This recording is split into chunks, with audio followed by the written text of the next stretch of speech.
Hi, my name is Carolina Barrett, and I am going to be talking about Cape Town, South Africa, and Day Zero and their um, fairly recent experience with droughts.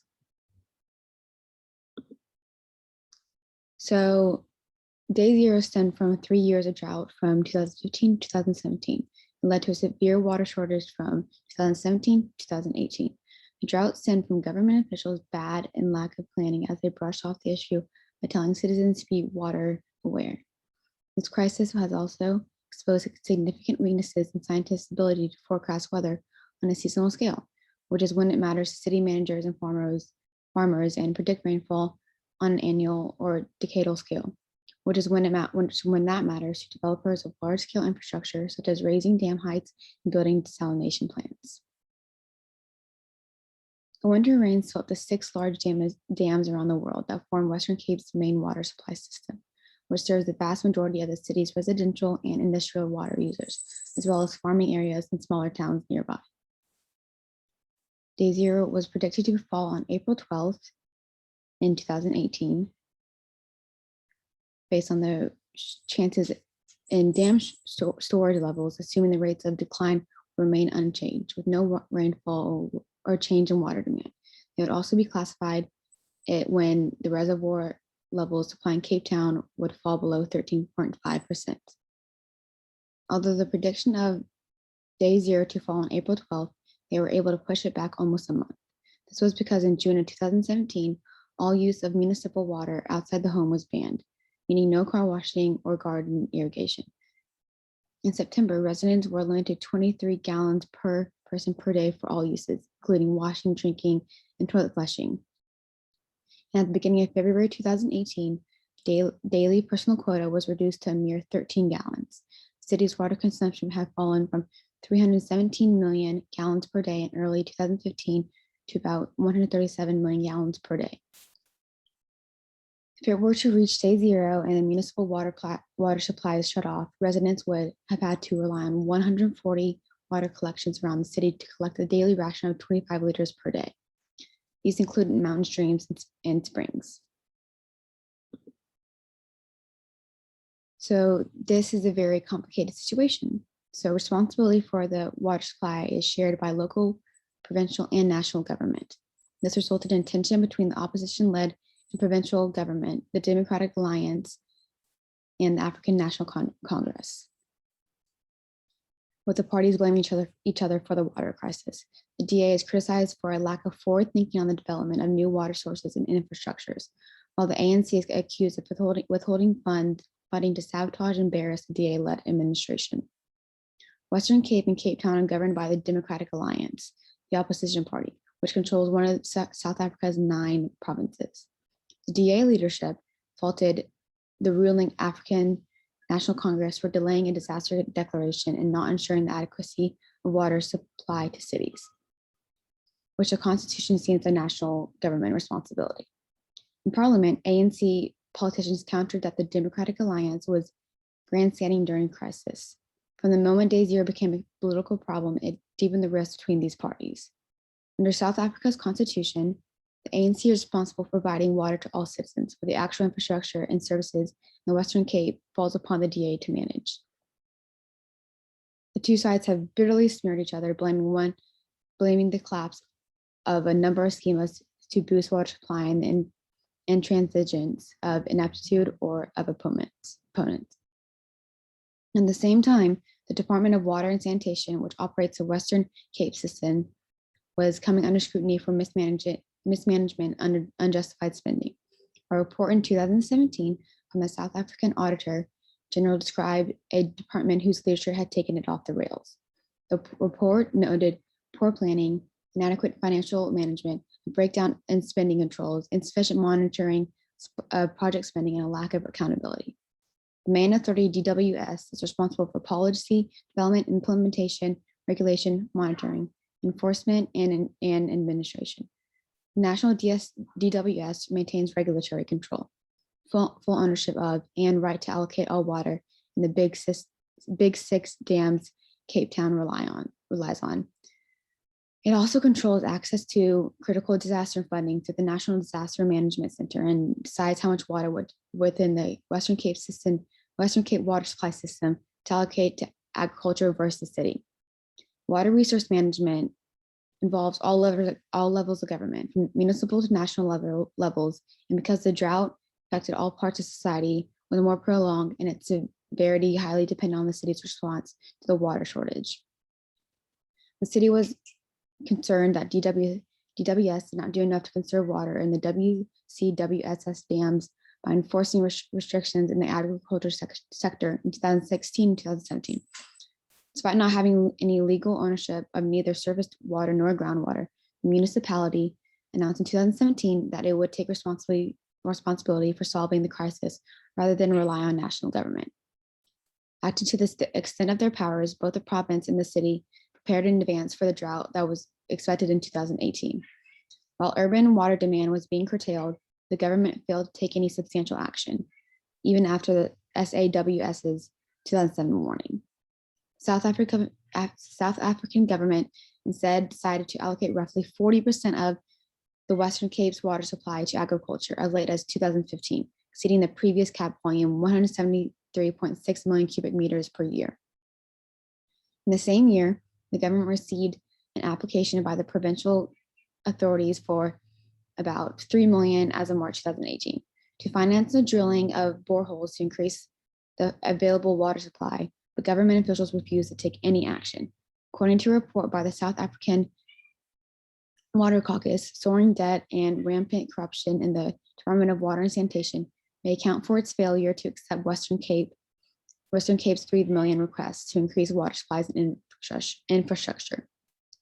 In mid-2017, the city was criticized by some of the water desalination plants companies for the slow pace of procurement, high-level bureaucracy, lack of urgency, and the inadequate scale of the proposed water supply projects.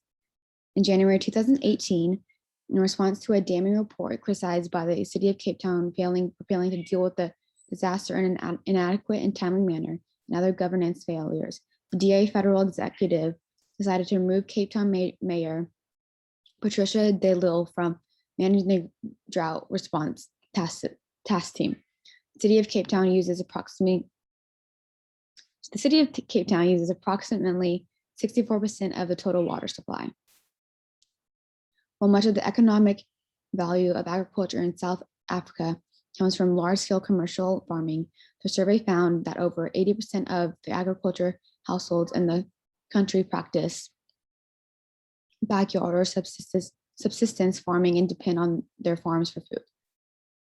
There are fears that the latest drought will add to this already stressed community, which is increasingly abandoning the countryside and migrating to cities.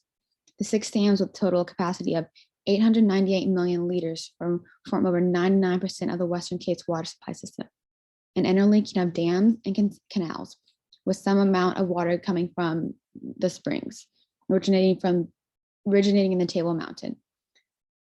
Before the crisis, the number was as high as 900 million liters per day, taking into account neighboring municipalities and agriculture activity, for which around 30% of the dam storage is usually stored. Total consumption in the Western Cape region is beyond 1.5 billion liters daily. Prior to the drought crisis, all households in Cape Town received 6,000 liters of free water per month, while indigent households received an additional 4,500 liters for free. So according to plans, only about 64% of the city's water resources will come from dams in the future. For the rest of the supply, the city will have to turn to desalination of seawater, extraction of groundwater, and promotion of recycled water. Cape Town's 6 major reservoirs can collectively store 898,000 megaliters of water, but they held just 26% of that as of January 29, 2018. The Waterskloof Dam, the largest reservoir and the source of roughly half of the city's water, was in the worst condition, with a water level of just 13% of capacity. Cape Town's water use dropped from 600 million liters per day in mid-2017 to 507 million liters per day at the end of April. That's still short of the 450 the city should be using. On average, the agriculture sector in the Western Cape had to cut its water use by 60% from 2017 to 2018, resulting in smaller yields and an estimated economic loss of 400 million, 30,000 jobs, and a 13 to 20% drop in exports. Northern Cape's reliance on rain-fed agriculture has seen years of serious drought devastates agriculture sector. Abnormally hot weather and below average rainfall has scorched grazing lands and dried up watering holes, with wholesale livestock deaths and crop failures bringing financial ruin to farmers and a spike in food prices. It's estimated that at least 40 million is needed to alleviate the drought's effects and secure more than 60,000 jobs depending on agriculture. So this is a timeline of what the city did all throughout this, not all throughout, but all throughout this crisis. And it goes by month. So I will give you a breakdown of the most important things that they did to combat this crisis. So in January 2016, they increased limits on garden watering restrictions to 3 days a week for a maximum of 1 hour, reduced the use of hose pipes without auto stoppers fitted, and they also banned washing pavements or hard surfaces with water. In November 2016, they banned hose pipes and irrigation systems for watering, only buckets and watering cans allowed. They also banned watering gardens within 24 hours of rainfall and removed restriction defining set days or times for watering. They also banned washing cars or hard surfaces except with a bucket. All swimming pools must be fitted with a pool cover and portable play pools banned. In February 2017, they reintroduced restriction defining set days and times for watering, 2 days a week, 1 hour per day. Banned watering gardens within 48 hours of rainfall, banned washing cars or hard surfaces with municipal water, except for informal car washes. In June 2017, they banned all non-essential uses of municipal water, including watering garden, topping up pools, etc. And strongly encouraged limit of 100 liters, 26.4 gallons, just to give you an idea, per person per day. They provided suggested practices to save water indoors by flushing toilet with non-portable water, ban washing 7 days after rainfall, ban washing cars and municipal water for car washes. In July 2017, maximum liter of 87 liters, 23 gallons per person per day. Expanded list of suggested practices to save water indoors. They enforce installation of WMDs on high consumption households. In September 2017, non-residential properties to reduce consumption by 20% compared with 2016. Agriculture to reduce consumption by 30% compared with September 2016. Maximum household cap of 20,000 liters per month. In January 2018, non-residential properties to reduce consumption by 45% compared with 2015. Agriculture properties to reduce consumption to 60% compared with 2015. They also had a maximum household cap of 10,500 liters per month.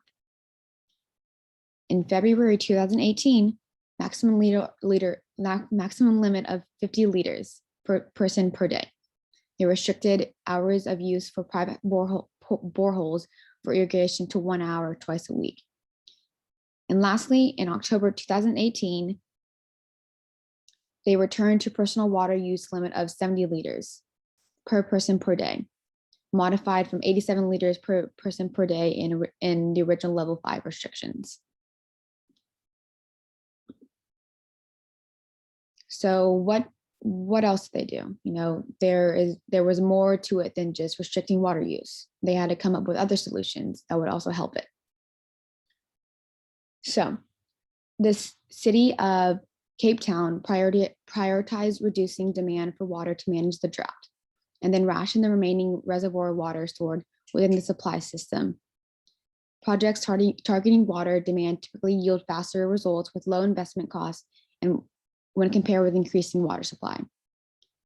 The city of Cape Town also focused on promoting water saving